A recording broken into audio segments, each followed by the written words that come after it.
In the heart of New York City, nestled among towering skyscrapers and bustling streets, stood La Belle Époque, a luxurious restaurant renowned for its exquisite dining experience.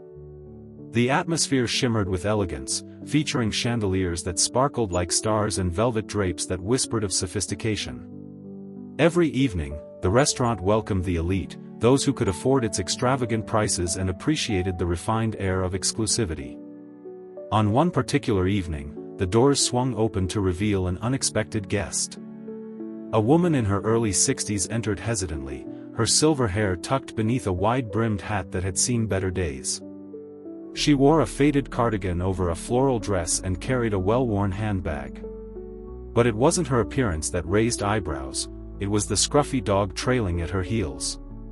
The dog's wiry fur was a patchwork of browns and grays, its soulful eyes taking in the grandeur around them.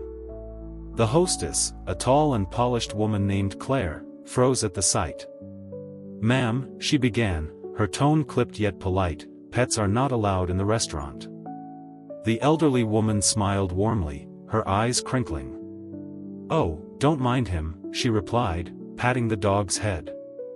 "He's very well behaved." Claire's facade began to crack. "I'm sorry, but La Belle Époque has a strict no-pets policy. You'll need to remove the dog from the premises." Unfazed, the woman replied, "I understand, dear, but he's not just a pet. He's my companion. We've been through a lot together." At that moment, a young waitress named Jenna, known for her sharp tongue and a demeanor that often bordered on rudeness, approached. "What seems to be the problem here?" she asked, her voice laced with annoyance. "This lady thinks it's acceptable to bring a dog into a fine dining establishment," Claire explained, clearly relieved to pass the issue on. Jenna's eyes flicked to the dog and then to the elderly woman. "This isn't a park," she said flatly. "We have standards here." The woman met Jenna's gaze calmly. "Standards are important, but kindness is even more so." Jenna let out a short, sharp laugh. "Kindness won't keep the floors clean. The dog goes, or you both do." Gasps echoed from nearby tables as diners exchanged bewildered glances. The elderly woman hesitated, glancing down at her furry companion, who sat wagging his tail, oblivious to the tension. "I assure you he won't cause any trouble. I'll keep him under the table, out of sight." Jenna crossed her arms, her expression hardening. "This isn't up for debate. If you can't follow the rules, you shouldn't have come here in the first place." For a moment, something flickered in the elderly woman's eyes, a mix of strength and sadness, but it quickly vanished. "Very well," she said quietly, bending down to pat the dog's head. "Come on, boy. Let's go." As she turned to leave, the dog let out a soft whimper, a sound that tugged at the heartstrings of several nearby diners. One man stood up, ready to intervene, but his wife grabbed his arm, shaking her head. Jenna watched the woman and her dog walk toward the door, a smug smile creeping across her face. Just as they reached the threshold, something unexpected happened. The dog halted, planting his paws firmly on the marble floor, refusing to move. He let out a determined bark, startling everyone. "What's going on now?" Jenna snapped, her patience wearing thin. The elderly woman looked down at her companion, then followed his gaze, her eyes widening slightly. "I think he's found something," she said softly. Before anyone could respond, the dog suddenly bolted, slipping out of its leash and darting toward the back of the restaurant. Diners gasped as plates rattled in his wake. "Stop that dog!" Jenna shouted, panic rising in her voice. Staff members rushed after the dog, but it was surprisingly quick, weaving between tables. When the dog finally came to a halt near the kitchen doors, he began barking insistently at something on the wall. The elderly woman caught up, her cheeks flushed but her expression calm as she knelt beside the dog, placing a hand on his back. "What is it, boy?" she murmured. The diners watched in stunned silence as the woman reached up and removed a small framed photograph from the wall. She studied it for a moment, her expression unreadable. Jenna stormed over, anger flashing on her face. "What do you think you're doing?" she demanded. The elderly woman held the photograph in her hands. "This," she said, "is where it all began." Jenna's irritation flared. "What do you mean, this is where it all began? That's just an old photograph. You have no right to touch it." Ignoring Jenna's outburst, the woman held the picture up for everyone to see. The black and white photo depicted a much simpler version of La Belle Époque. Gone were the opulent chandeliers and plush decor. Instead, the restaurant appeared cozy, with wooden tables and handwritten menus. The staff in the picture wore plain uniforms and their smiles were genuine. "I remember this day vividly," the elderly woman said, her voice soft yet tinged with nostalgia. "This was taken over 40 years ago when the restaurant first opened. Back then, it wasn't about chandeliers or exclusivity, it was about community. It was about making people feel welcome, no matter who they were." Jenna frowned, crossing her arms. "You're mistaken. That's just an archival piece, something to show how far we've come. It doesn't mean anything now. You can't just waltz in here with your dog and disrupt our service." Margaret, the elderly woman, met Jenna's gaze with unwavering resolve. "Perhaps it means nothing to you," she said, "but it means everything to me." Whispers filled the room as diners leaned closer, speculating about who this woman might be. Some even pulled out their phones to record the scene. Jenna grew visibly uncomfortable, trying to regain control. "You need to leave," she snapped, her tone harsh. "This has gone on long enough." Before Margaret could respond, a deep voice interrupted. "What's going on here?" The restaurant manager, a tall man named David, approached with measured steps. His tailored suit reflected the establishment's elegance, but his sharp eyes betrayed the stress of managing demanding clientele. "David!" Jenna exclaimed, relief evident in her tone. "This woman brought a dog into the restaurant and started causing a scene. I was just about to escort her out." David glanced at Margaret, his brow furrowing as if something about her seemed familiar. His eyes fell to the photograph, and recognition flickered across his face. "Excuse me, ma'am," he said carefully. "May I ask why you removed that photograph?" Margaret studied him for a moment before answering. "I wanted to show your staff something they seem to have forgotten." David's gaze shifted to Jenna, who looked defensive. "And what would that be?" he asked. "That this place wasn't always about exclusivity," Margaret replied. "It was built on the idea that food has the power to bring people together, rich or poor, young or old. This restaurant started as a dream, not a status symbol." David hesitated, his usually unflappable demeanor faltering. "Are you saying you have a personal connection to this restaurant?" Margaret smiled faintly, a smile that carried years of untold stories. "I'm saying that this restaurant wouldn't exist without me." A collective gasp rippled through the room, even from diners who had been trying to maintain a polite distance. David's eyes widened, but before he could speak, Jenna interrupted with a laugh.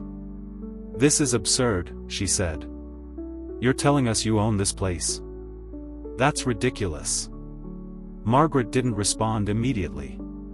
Instead, she reached into her bag and pulled out a folder thick with documents. She handed it to David, who opened it cautiously. His face paled as he flipped through the papers, title deeds, legal agreements, and a recent inspection report, all bearing her name, Margaret Hensley, the sole proprietor of La Belle Époque. "You're the owner?" David stammered. "I am," Margaret said firmly. "And I have been for 40 years. I never sold this place. I've stayed behind the scenes, allowing others to manage it while I watched quietly from a distance.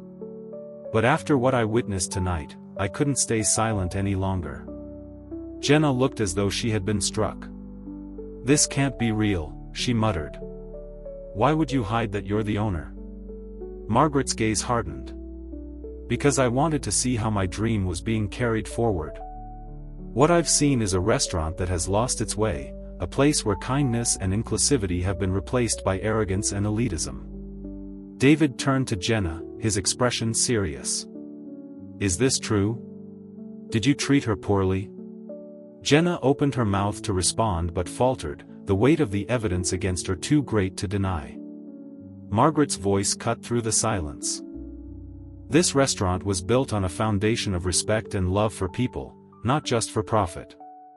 Tonight, that foundation has been betrayed, and it's time for a change. David stepped back, clearly shaken. Margaret stood tall, her dog by her side, radiating quiet authority. Things will be different from now on, she declared.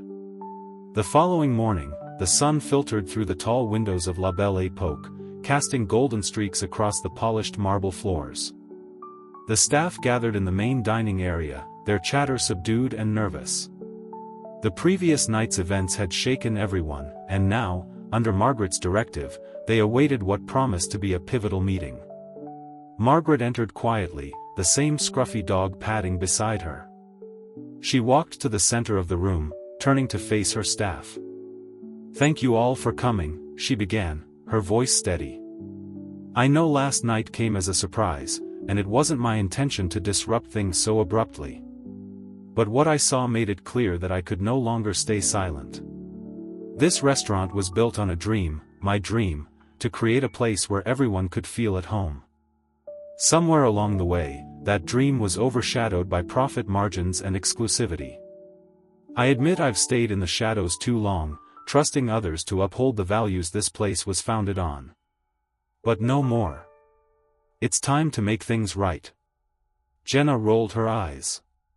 "And how exactly do you plan to do that? By running this place like it's still the 1980s? Times have changed, people come here for luxury, not sentimentality." Margaret smiled faintly. "You're right, Jenna. Times have changed. But kindness, respect, and inclusivity are timeless. If you think those values don't belong in a place like this, then perhaps you don't belong here either." The room fell silent, the tension palpable. But Margaret's calm authority kept it from boiling over. "However, I believe in second chances for everyone, including you, Jenna. But you'll have to earn it." Gregory, the manager, cleared his throat. "Margaret, perhaps we could outline the changes you're envisioning?" "First," Margaret said, "we're reinstating community nights. One evening a month, we'll offer discounted meals and open the doors to everyone, regardless of their ability to pay.